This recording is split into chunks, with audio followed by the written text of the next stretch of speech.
Hey, this is Angela with Infectious Magazine here with Andy from This Providence. How are you? Doing good. Now, you've recently split with Fueled By Ramen, which I'm sure you're sick to death of talking about, but just to touch on it, as nerve-wracking as self-releasing at this point may be, are you excited about it, and what has it been like so far? What are your plans for self-releasing? Let's see. Definitely excited about it. It's kind of crazy. It's been about a month, or maybe longer than that, like a month and a half since we really found out. Yeah, since we found out we were leaving the record label, and which at first was kind of just like, holy crap, what are we gonna do? There's kind of this security in having a record label, and then now once we kind of about a week after, we're kind of oh, this is sweet. And so as far as self-releasing goes, it's been almost 3 years since our last record came out, and actually it's been over 3 years now, and so we were kind of just obviously we want to get the record out as soon as possible, and then the whole record label thing kind of started happening, and then we're like, we gotta get music out ASAP, so we recorded an EP a week before we left on this tour, and hopefully that'll be out in about another month or so, which is, we'll put out an official release date. We're not really sure because we're trying to turn it around as fast as possible, which is kind of crazy. So, but we did it all. We had our friend Matt Grade. He's done a couple things like Somerset and what else has he done? I can't think. The Main. He's done a few things like that. But David grew up with him, so we flew him up to Seattle, and he recorded with us. We did most of it at Gavin's house, our guitar player, and self-recorded and self-releasing and all that, and so it's cool but crazy. It's exciting though, right? It's back to the roots of it all. Yeah, totally. Sort of reminding you where you came from. I think it's good. Yeah. Musically, you've grown as a band a lot. How do you think that as individuals as well as musicians, you've gained experience, and also how is it reflected on your music to date? So not just we've grown up a lot, but musically a lot. I mean, definitely, over the history of the band kind of started as a kind of post-pop punk-ish band, and we're nowhere even near that now. We're kind of this middle road band. We're not pop enough to be big, top 40. We're not indie enough to be cool. We're not punk enough to be this. We're not, so we've always kind of been this thing. But I guess, musically, I think we've all just grown up and kind of learned, touring a ton, you just learn to be a better player, and you kind of realize that a lot of people play too much, and so we've kind of all individually stripped ourselves back, and we'd rather be great at playing something simple, perfect at playing something simpler than kind of sloppily playing something too much, and we kind of stripped everything down quite a bit and really focused on what is the best thing for the song, and actually which is a whole different approach. It used to be what cool part can I play? Now it's what is the best thing we can do for a song? And Dan's just become an incredible songwriter, and it's cool to be in a band with him for stuff like that, because he just gets it now, which is cool. What do you think, if anything, you've taken from other bands as far as lessons or inspiration just throughout the years? I guess most of the bigger bands we've toured with, you kind of realize how straightforward some things are and how intentional they are with parts, instead of kind of what I was saying, instead of just throwing in stuff. And now it's we kind of had to force that on ourselves at first to calm down, and now after doing that for a few years, and even on Who Are You Now, it's quite a bit more stripped back than previous records, and now it's we're all competent enough as musicians where we can actually just let ourselves do what we want, and it actually seems to be more appropriate, and So it goes right along with what I was going to say, is where you said in the past that you've been almost too eclectic.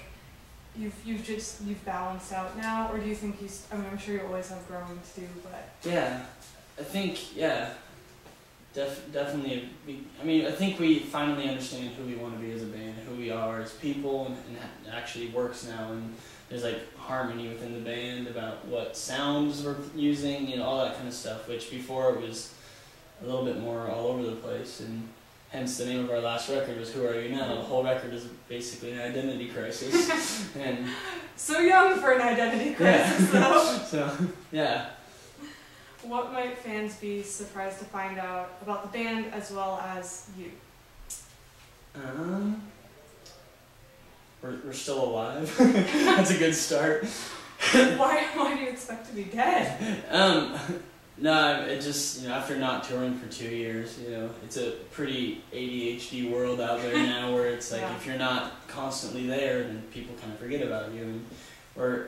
And definitely we're a week and a half in this tour or so, and definitely have kind of noticed that. Yeah, obviously, like, the diehards are coming out and hanging out and stuff, which is cool, but I think it's going to take a bit to, like, get our name back out there, and yeah.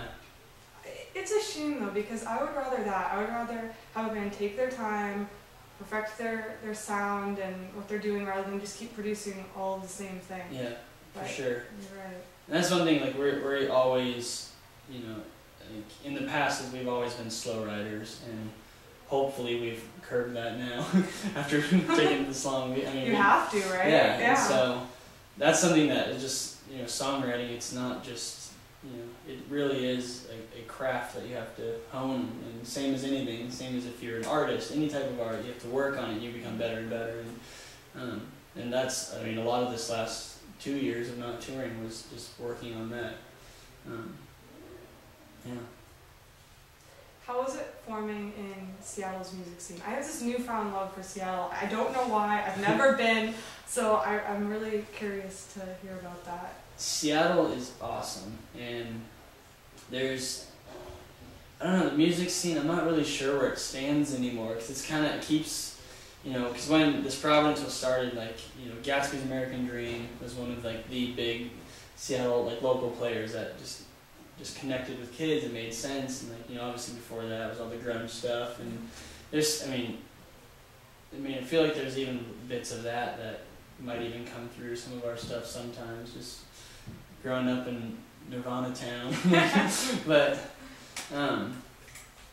yeah, like, you know, the Seattle scene's constantly changing. That's one thing that's, I think, is cool, that makes it hard for a band like us. It's never really been a pop rock city. It's always been a super alternative city, and now it's like hipster snobs city. So here, yeah, it's like Boston. Yeah, so